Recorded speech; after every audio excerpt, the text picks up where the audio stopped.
जय हिंद सभी भाइयों को। भाइयों, आपके लिए एक बहुत बड़ी खुशखबरी है। दिल्ली पुलिस कांस्टेबल 2025 की जो वैकेंसी आ चुकी है और फॉर्म भी जो है बहुत ही जल्दी भरे जा रहे हैं। और जो इस बार वैकेंसी आई है वो 7565 टोटल वैकेंसी है।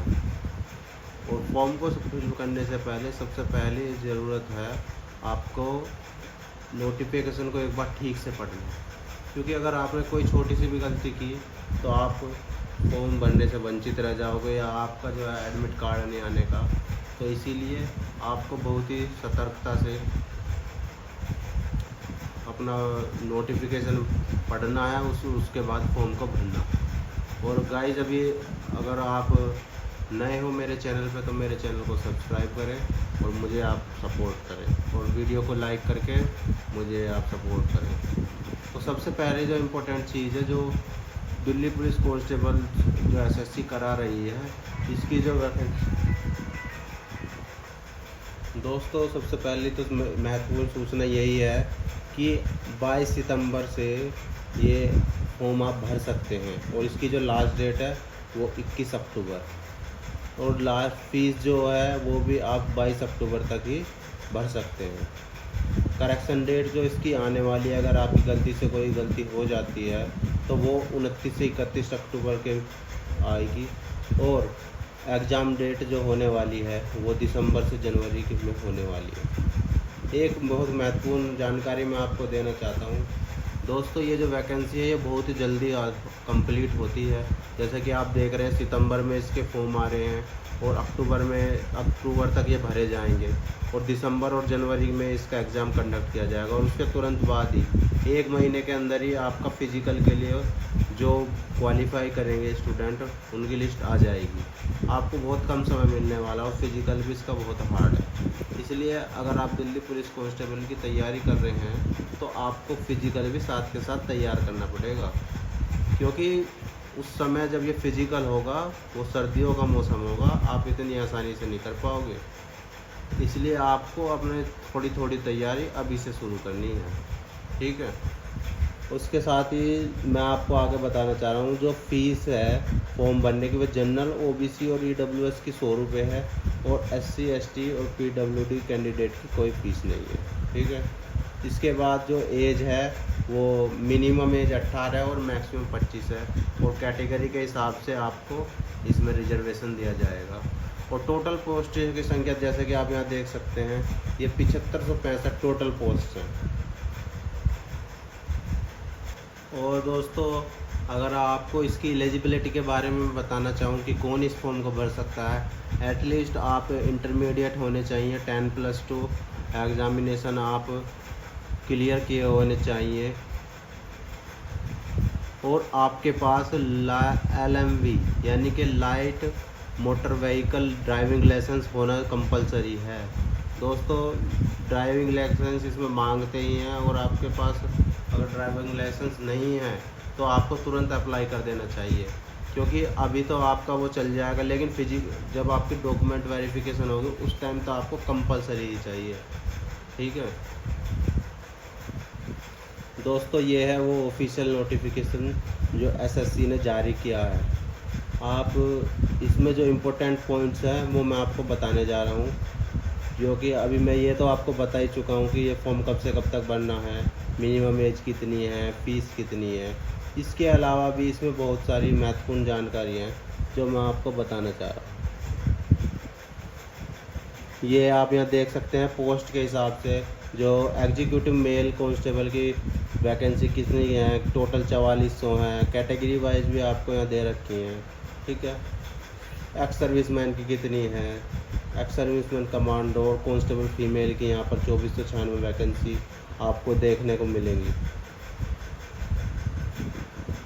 दोस्तों, जो अभी हमने बात करी थी कि एज लिमिट जो है 18 से 25 होती है, लेकिन इसमें जो कैटेगरी है उसको रिजर्वेशन मिलता है।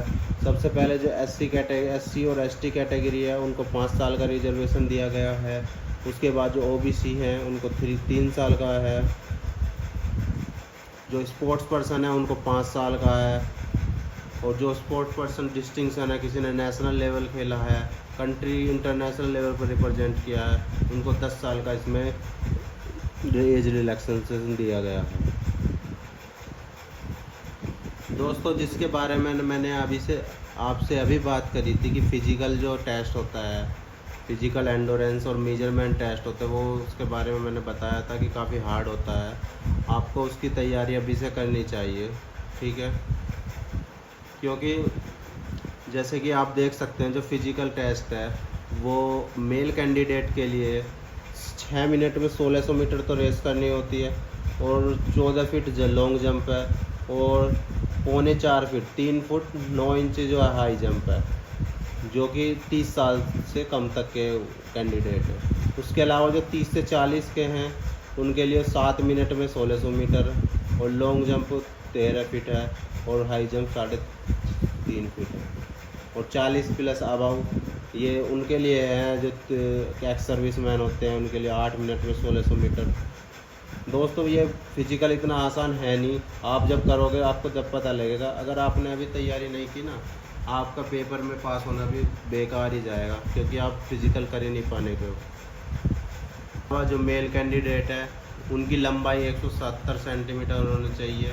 इसमें कैटेगरी वाइज कोई वो रिलैक्सेशन नहीं है, लेकिन जो हिल्स एरिया है उनको 5 सेंटीमीटर का रिलैक्सेशन होता है, उनको 165 सेंटीमीटर तक होते हैं तो चल जाते हैं। जैसे कि इसमें दे रखा है गढ़वाली, कुमाऊनी, डोगरा, मराठा कैंडिडेट्स, सिक्किम, त्रिपुरा, मिजोरम, इन स्टेट के जो होते हैं। और जो एसटी कैटेगरी है उनको भी 5 सेंटीमीटर का रिजर्वेशन होता है। लेकिन एससी, ईडब्ल्यूएस, ओबीसी और जनरल होते हैं, उनको 170 सेंटीमीटर हाइट मिनिमम होनी चाहिए। इसके अलावा जब फिजिकल मेजरमेंट में जो है चेस्ट का एक्सपेंशन मिनिमम 5 सेंटीमीटर होना चाहिए, ठीक है। अगर आपकी नॉर्मल चेस्ट 80 है तो आपकी फुलाव 5 सेंटीमीटर होना चाहिए, यानी कि फुला के बाद आपके पास 85 सेंटीमीटर होनी चाहिए। दोस्तों अब हम जो फीमेल है उनके फिजिकल के बारे में बात करेंगे। इसमें जो दे रखा है सबसे पहले जो 30 साल या उससे कम की कैंडिडेट्स हैं उनको 8 मिनट में 1600 मीटर रेस करनी पड़ेगी, और लॉन्ग जंप 10 फीट और हाई जंप 3 फीट होती है। उसी के अनुसार आप नीचे टेबल में पढ़ सकते हैं। 30 से 40 साल के जो है 9 मिनट में 1600 मीटर और 9 फीट हाई लॉन्ग जंप है, और 2 फुट 9 इंच इसमें हाई जंप है। फिजिकल मेजरमेंट है उसमें मिनिमम 157 सेंटीमीटर गर्ल्स की लंबाई होनी चाहिए। इसमें एससी और एसटी की महिलाएं जो होती हैं कैंडिडेट होती हैं उनको 2 सेंटीमीटर का